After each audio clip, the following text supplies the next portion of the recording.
दोस्तों ये केमिस्ट्री का हमारा दूसरा चैप्टर है। इस चैप्टर का नाम है अम्ल क्षारक एवं लवण। तो अपने वीडियो को शुरुआत करते हैं पहला क्वेश्चन से। हमारा पहला क्वेश्चन है, आपको 3 प्रश्नावलियाँ दी गई है। इनमें से एक में आश्वित जल एवं शेष दो में से एक में अम्लीय विलयन तथा दूसरे में क्षारीय विलयन है।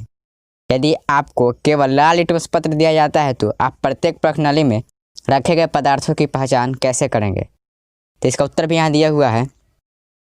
अगर लाल लिटमस पेपर का रंग नीले रंग में बदल जाता है तो यह एक क्षार है, और अगर कोई रंग परिवर्तन नहीं होता है तो या तो अम्लीय या आश्वित जल है। इस प्रकार क्षार विलयन की आसानी से पहचान की जा सकती है। ए, बी और सी के रूप में 3 प्रश्नावलियों को चिन्हित करें। ए में से विलयन की एक बूंद लाल लिटमस पेपर पर डालते हैं। विलयन बी और सी के साथ भी यही दोहराते हैं। यदि इनमें से कोई भी लाल रंग को नीले रंग में परिवर्तित करता है तो यह क्षार है। इस प्रकार 3 में से एक की पहचान हो गई। शेष 2 में से कोई भी अम्लीय या आश्वित जल हो सकता है। आप क्षार विलयन की एक बूंद शेष 2 विलयन में से प्रत्येक की एक बूंद के साथ मिश्रित करते हैं और फिर मिश्रण की बूंद की प्रकृति की जांच करते हैं। अगर मिश्रण का रंग नहीं बदलता है तो दूसरा विलयन आश्वित जल है, और अगर रंग में कोई परिवर्तन होता है तो दूसरा विलयन अम्लीय है, क्योंकि अम्लीय और क्षारीय विलयन एक दूसरे को बेअसर कर देते हैं। इस प्रकार हम 3 प्रकार के विलयनों के बीच पहचान कर सकते हैं। दोस्तों किताब में जिस तरह हमारे किताब में एनसीईआरटी की किताब में इस तरह 1 नंबर क्वेश्चन 2 नंबर दिया हुआ है पेज बाय पेज, ठीक उसी तरह हम भी इसमें दिए हुए हैं। फिर अगला पेज का पहला क्वेश्चन है, पीतल एवं तांबे के बर्तनों में दही एवं खट्टे पदार्थ क्यों नहीं रखने चाहिए? इसका उत्तर भी यहाँ दिया हुआ है। दही और अन्य खट्टे पदार्थों में अम्ल होता है, इसलिए जब उन्हें पीतल एवं तांबे के बर्तनों में रखा जाता है तो अम्लीय धातु से क्रिया करके हानिकारक उत्पाद लवण बनाता है, जिससे भोजन खराब हो जाता है और खाने योग्य नहीं रहता है, यानी ये खाने लायक नहीं रहता है। दूसरा प्रश्न है, धातु के साथ अम्ल की अभिक्रिया होने पर सामान्यतः कौन सी गैस निकलती है? एक उदाहरण के द्वारा समझाइए। इस गैस की उपस्थिति की जांच आप कैसे करेंगे? धातु के साथ अम्ल की अभिक्रिया होने पर सामान्यतः हाइड्रोजन गैस निकलती है। एक प्रणाली में लगभग तनु सल्फ्यूरिक अम्ल लेकर उसमें दानेदार जिंक के कुछ टुकड़े डालने पर उसमें से गैस उत्सर्जन होने लगती है। जब इस गैस को साबुन के विलयन से प्रवाहित किया जाता है तो साबुन के विलयन में बुलबुले बनने लगते हैं। जलती हुई मोमबत्ती के गैस के पास लाने पर यह फट फट की ध्वनि के साथ जलने लगती है। इससे पता चलता है कि यह गैस हाइड्रोजन गैस है। इसका चित्र यहाँ पे दिया हुआ है, चाहे तो आप इसे स्क्रीनशॉट लेकर अपना प्रोजेक्ट बना सकते हैं। इसी तरह हमारा तीसरा क्वेश्चन है, कोई धातु यौगिक ए तनु हाइड्रोक्लोरिक अम्ल के साथ अभिक्रिया करता है तो अब बुदबुदाहट उत्पन्न होती है। इसे उत्पन्न गैस जलती मोमबत्ती को बुझा देती है। यदि उत्पन्न यौगिकों में से एक कैल्शियम क्लोराइड है तो इस अभिक्रिया के लिए संतुलित रासायनिक समीकरण लिखिए। इसका समीकरण यहाँ पे लिखा हुआ है, जैसा कि आप वीडियो में देख सकते हैं। HCl HNO आदि जलीय विलयन में अम्लीय अभिलक्षण क्यों प्रदर्शित करते हैं, जबकि अल्कोहल एवं ग्लूकोज जैसे यौगिकों के विलयनों में अम्लीयता के अभिलक्षण नहीं प्रदर्शित होते हैं? HCl HNO आदि जलीय विलयन में विघटित होकर हाइड्रोजन आयन H+ उत्पन्न करते हैं। हाइड्रोजन आयन H+ स्वतंत्र रूप में नहीं रह सकते। यह जल के अणुओं के साथ मिलकर हाइड्रोनियम आयन H+O बनाते हैं। इन्हीं आयनों के बनाने से HCl HNO आदि जलीय विलयन में अम्लीय अभिलक्षण प्रदर्शित करते हैं। इसका समीकरण भी यहाँ दिया हुआ है बीच में। HCl प्लस जल arrow H+ plus Cl-। Alcohol एवं ग्लूकोज जैसे यौगिकों के विलयन में हाइड्रोजन आयन H+ या हाइड्रोनियम आयन H3O का अभाव होता है, इसलिए अम्लीयता के अभिलक्षण प्रदर्शित नहीं करते।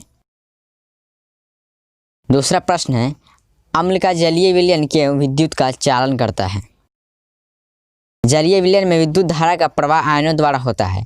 अम्ल जलीय विलयन में हाइड्रोजन आयन H+ उत्पन्न करता है, इसी कारण अम्ल का जलीय विलयन विद्युत का चालन करता है।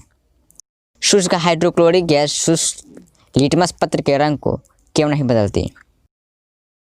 अम्ल जलीय विलयन में विघटित होकर हाइड्रोजन आयन H+ उत्पन्न करते हैं जो उनकी अम्लीयता के अभिलक्षण को प्रदर्शित करते हैं। शुष्क हाइड्रोक्लोरिक गैस और शुष्क लिटमस पत्र दोनों में ही जल का अभाव होने के कारण हाइड्रोजन आयन उत्पन्न नहीं हो पाते, इसलिए शुष्क हाइड्रोक्लोरिक गैस शुष्क लिटमस पत्र के रंग को नहीं बदलती। चौथा प्रश्न है, अम्ल को तनुकृत करते समय यह क्यों अनुशंसित करते हैं कि अम्ल को जल में मिलाना चाहिए, न कि जल को अम्ल में? जल में अम्ल के घुलने की प्रक्रिया अत्यंत ऊष्माक्षेपी होती है। सांद्र अम्ल में जल मिलाने पर उत्पन्न हुई ऊष्मा के कारण मिश्रण अस्फलित होकर बाहर आ सकता है तथा कोई भी जल सकता है। साथ ही अत्यधिक स्थानीय ताप के कारण प्रयोग में उपयोग किया जा रहा है कांच का पत्र भी टूट सकता है, इसलिए अम्ल को सदैव धीरे धीरे तथा जल को लगातार हिलाते हुए जल में मिलाया जाता है। पांचवा क्वेश्चन है, अम्ल के विलयन को तनुकृत करते समय हाइड्रोनियम आयन H3O+ की सांद्रता कैसे प्रभावित हो जाती है? अम्ल के विलयन को तनुकृत करते समय हाइड्रोनियम आयन H3O+ की सांद्रता कम होने लगती है। जैसे जैसे हम उसमें जल की मात्रा बढ़ाते हैं, उसमें प्रति इकाई आयतन में हाइड्रोनियम आयन H3O+ की मात्रा कम होने लगती है और अम्ल की अम्लीयता घट जाती है। जब सोडियम हाइड्रोक्साइड विलयन में अधिक क्षारक मिलाते हैं तो हाइड्रोक्साइड आयन की सांद्रता कैसे प्रभावित होती है? क्षार में हाइड्रोक्साइड आयन OH- की सांद्रता अधिक होती है, इसलिए जब सोडियम हाइड्रोक्साइड विलयन में अधिक क्षारक मिलाते हैं तो हाइड्रोक्साइड आयन OH- की सांद्रता और अधिक हो जाती है।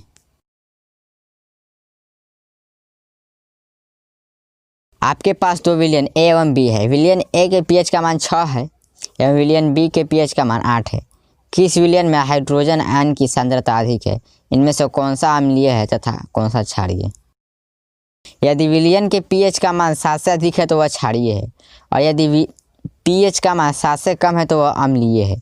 इसलिए विलयन A अम्लीय है और विलयन B क्षारीय है। अम्लीय विलयन में हाइड्रोजन आयन की सांद्रता अधिक होती है, इसलिए विलयन A में हाइड्रोजन आयन की सांद्रता अधिक है। H+ आयन की सांद्रता का विलयन की प्रकृति पर क्या प्रभाव पड़ता है? H+ आयन की सांद्रता बढ़ने पर विलयन की अम्लीयता बढ़ती है और H+ आयन की सांद्रता कम होने पर अम्लीयता कम होती है अथवा क्षारीय बढ़ती है। तीसरा प्रश्न है, क्या क्षारीय विलयन में H+ आयन होते हैं? अगर हाँ तो यह क्षारकीय क्यों होते हैं? क्षारकीय विलयन में H+ आयन भी होते हैं, परंतु इनकी सांद्रता आयन की सांद्रता से बहुत कम होती है और OH- आयन की सांद्रता अधिक होने के कारण ये क्षारीय होते हैं।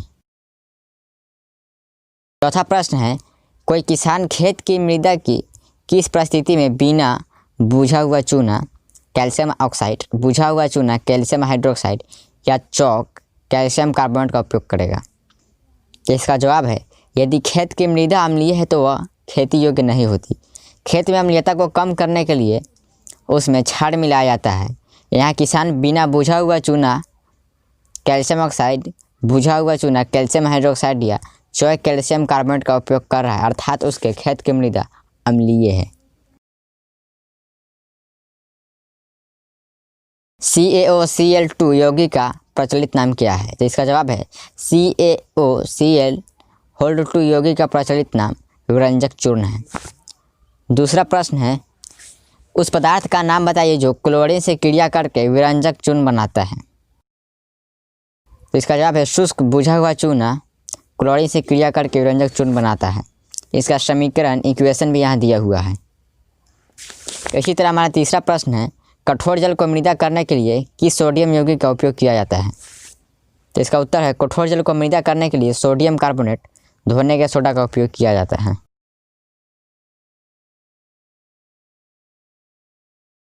चौथा प्रश्न है, सोडियम हाइड्रोजन कार्बोनेट के विलयन को गर्म करने पर क्या होगा? इस अभिक्रिया के लिए समीकरण लिखिए।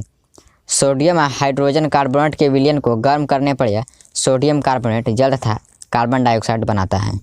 इसका समीकरण यानी इक्वेशन भी यहाँ पर दिया हुआ है। आप इसे चाहे तो नोटबुक में नोट कर सकते हैं या फिर वीडियो में स्क्रीनशॉट ले सकते हैं इसका।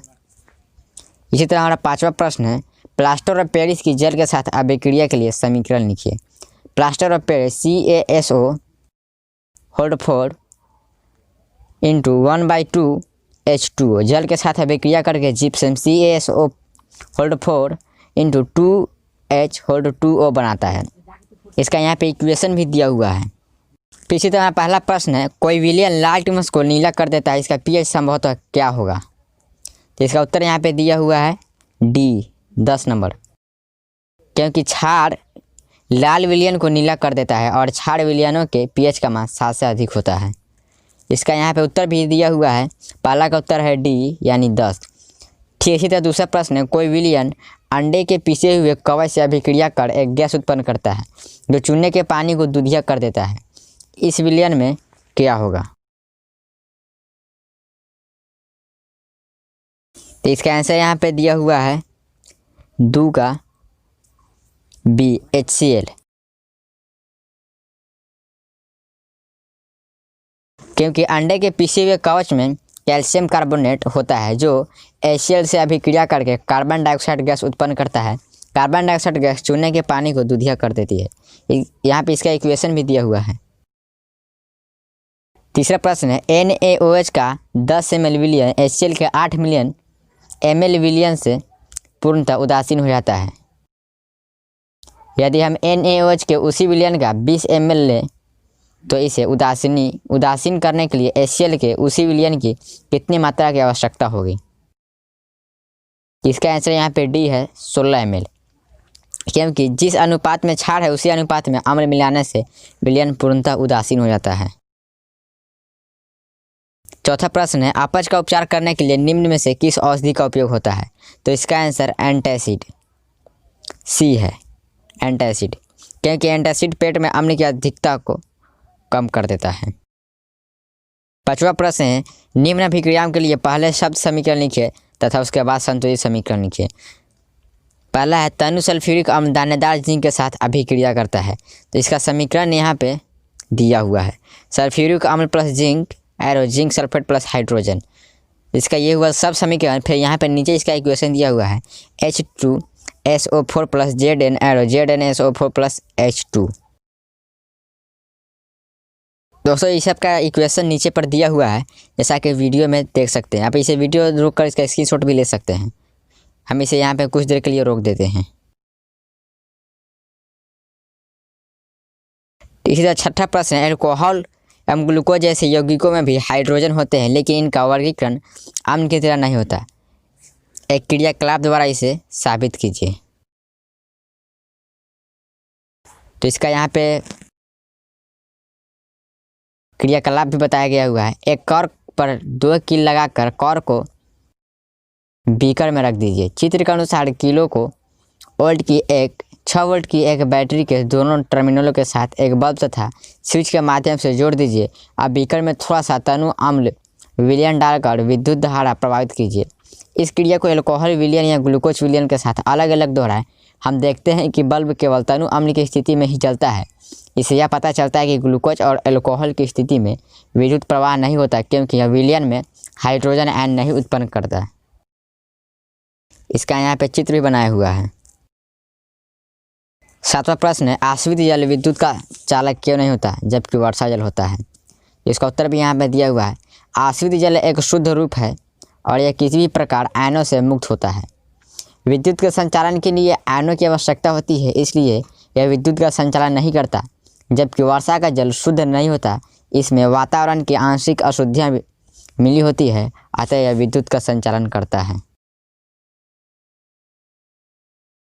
आठवां प्रश्न है, जल की अनुपस्थिति में अम्ल का व्यवहार अम्लीय क्यों नहीं होता है?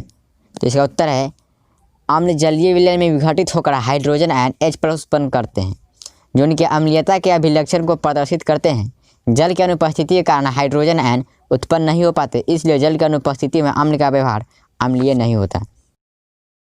9 नंबर प्रश्न है, 5 विलयन ABCDE की जबकि सार्वत्रिक सूचक से जांच की जाती है तो pH के मान क्रमशः 4, 1, 11, 7 एवं 9 प्राप्त होते हैं।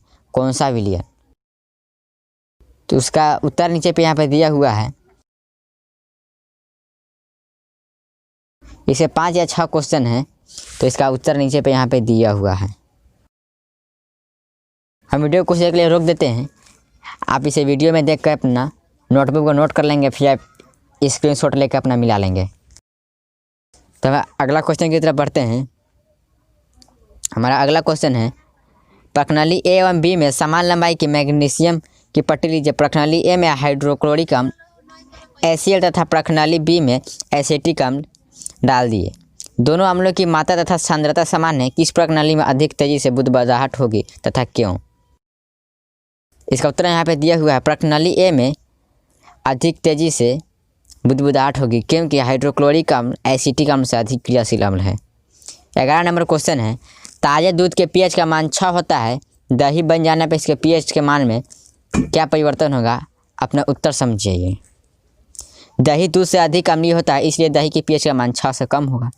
12 नंबर क्वेश्चन है, एक गवाला ताज़े दूध में थोड़ा बेकिंग सोडा मिलाता है, ताज़ा दूध के pH के मान को 6 से बदलकर थोड़ा क्षारीय क्यों बना देता है?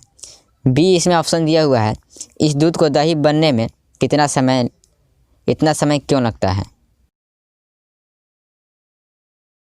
इतना अधिक समय क्यों लगता है? तो इसका भी नीचे यहाँ पे उत्तर दिया हुआ है। ए, जब दूध अधिक अम्लीय हो जाता है तो वह खाने पीने योग्य नहीं रहता। ताज़ा दूध समय के साथ साथ अम्लीय होता रहता है, इसलिए गवाला ताज़ा दूध में थोड़ा बेकिंग सोडा क्षार मिला देता है ताकि दूध अम्लीय होने में अधिक समय ले और ज़्यादा समय तक दूध सुरक्षित रहे। बी, यह दूध ताज़ा दूध से अधिक क्षारीय है, इसलिए इस दूध को दही अम्लीय बनने में अधिक समय लगता है। 13 नंबर क्वेश्चन है, प्लास्टर ऑफ पेरिस को आर्द्र रोधी बर्तनों में क्यों रखा जाना चाहिए? इसकी व्याख्या कीजिए। इसका यहाँ पे आंसर दिया हुआ है, प्लास्टर ऑफ पेरिस को आर्द्र रोधी बर्तनों में इसलिए रखा जाना चाहिए क्योंकि प्लास्टर ऑफ पेरिस आर्द्रता जल से अभिक्रिया करके जिप्सम बना देता है। यहाँ पे इसका इक्वेशन दिया हुआ है जो कि आपको मैट्रिक में पूछ सकते हैं, इस साल तो पूछे हुआ था। 14 नंबर क्वेश्चन, उदासीनीकरण अभिक्रिया क्या है? 2 उदाहरण दीजिए। इसका जवाब है, जब कोई क्षार अम्ल से अभिक्रिया करता है तो वह लवण तथा जल बनाता है। इस अभिक्रिया को उदासीनीकरण अभिक्रिया कहते हैं। उदाहरण, सोडियम हाइड्रोक्साइड हाइड्रोक्लोरिक अम्ल के साथ अभिक्रिया करके साधारण नमक तथा जल बनाता है। NaOH plus HCl arrow NaCl plus H2O। Magnesium hydroxide hydrochloric अम्ल के साथ अभिक्रिया करके मैग्नीशियम क्लोराइड तथा जल बनाता है। 15 नंबर प्रश्न है, धोने के सोडा का एवं बेकिंग सोडा के 2 प्रमुख उपयोग बताइए। धोने के सोडा के 2 प्रमुख उपयोग नीचे हैं। इसका उपयोग कांच, साबुन तथा कागज उद्योग में होता है। दूसरा उपयोग इसका उपयोग घरों में साफ सफाई के लिए होता है।